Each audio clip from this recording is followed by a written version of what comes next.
नमस्कार, TV9 digital में आपका स्वागत है और मैं हूं कार्तिकेय शर्मा। आज सियासत की बात पे चर्चा करेंगे नॉर्थ कोरिया की। क्यों नॉर्थ कोरिया बिना किसी बात के बार बार मिसाइल फायर कर रहा है? ना तो नॉर्थ कोरिया को किसी जंग का खतरा है, ना ही कोई देश उसको धमका रहा है, लेकिन कोरिया एक के बाद एक मिसाइल फायर कर रहा है। 5 जनवरी से 27 जनवरी के बीच नॉर्थ कोरिया ने 6 बैलिस्टिक मिसाइल फायर की।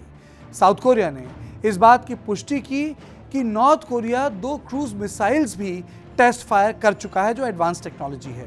जानकारों का मानना है कि नॉर्थ कोरिया के तानाशाह किम जोंग उन अमेरिका को संकेत दे रहे हैं कि उनसे दोबारा बातचीत शुरू की जाए और उनकी मदद की जाए। आखिरी बार उनसे बात डोनाल्ड ट्रंप ने की थी।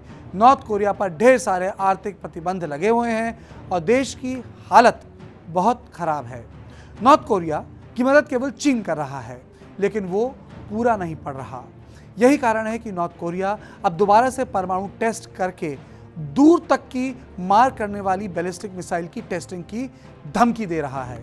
किम जोंग का सोचना है कि अमेरिका कई सारे अंतर्राष्ट्रीय मामलों में उलझा हुआ है, जिसमें ताइवान, यूएई और यूक्रेन लिस्ट में सबसे ऊपर है।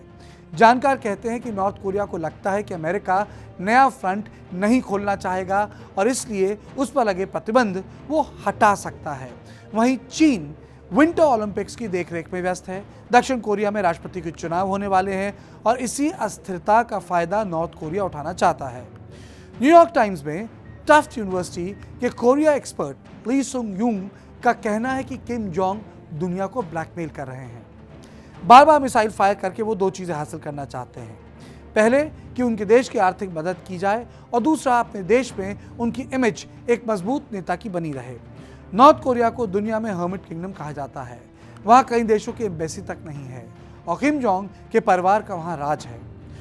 2022 में उन्होंने अपने पिता किम जोंग इल की 80वीं और दादा किम टू सुंग की 110वीं सालगिरह को धूमधाम से मनाने का फैसला लिया है। उनके राज में नॉर्थ कोरिया का परमाणु जखीरा भी बढ़ा है। किम ने अपने 10 साल के राज में 130 मिसाइल टेस्ट किए हैं। उनके दादा के वक्त केवल 15 और पिता के वक्त मात्र 16 बार मिसाइल टेस्ट हुए थे। कोरिया प्रायद्वीप अकेली जगह है जहां आज भी युद्ध विराम है, यानी नॉर्थ कोरिया और साउथ कोरिया के बीच कभी युद्ध खत्म ही नहीं हुआ। युद्ध खत्म होने की कभी घोषणा भी नहीं हुई। साउथ कोरिया में आज भी हजारों अमेरिकी सैनिक तैनात हैं और दोनों देशों के बॉर्डर भारत और पाकिस्तान के बॉर्डर से ज़्यादा खतरनाक है। अमेरिका ने साउथ कोरिया में ऐसे रडार लगा रखे हैं जो मिसाइल फायर होने के 7 सेकंड के भीतर बता सकते हैं कि वो अमेरिका के किस शहर पर दागी गई है। नॉर्थ कोरिया का कहना है कि अमेरिका को कोरियाई प्रायद्वीप से अपनी फौज हटा लेनी चाहिए, लेकिन किम जोंग ने इंटरकॉन्टिनेंटल बैलिस्टिक मिसाइल की टेस्टिंग दोबारा से शुरू नहीं की है, लेकिन वो उन मिसाइल्स का टेस्ट कर रहे हैं जो छोटे परमाणु बम साउथ कोरिया और जापान में डिलीवर कर सकती हैं। वो टैक्टिकल वेपन्स की टेस्टिंग कर रहे हैं, वहीं वो हाइपरसोनिक वेपन्स की भी टेस्टिंग कर रहे हैं। जानकार कहते हैं कि वक्त के साथ नॉर्थ कोरिया की मिसाइल टेक्नोलॉजी बेहतर हो रही है।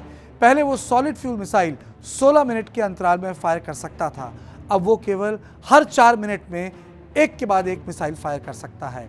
जानकार कहते हैं कि इसमें चीन की सहमति है। किम चाहते हैं कि उनके देश को दोबारा से व्यापार करने दिया जाए, जो अमेरिका करने नहीं दे रहा है।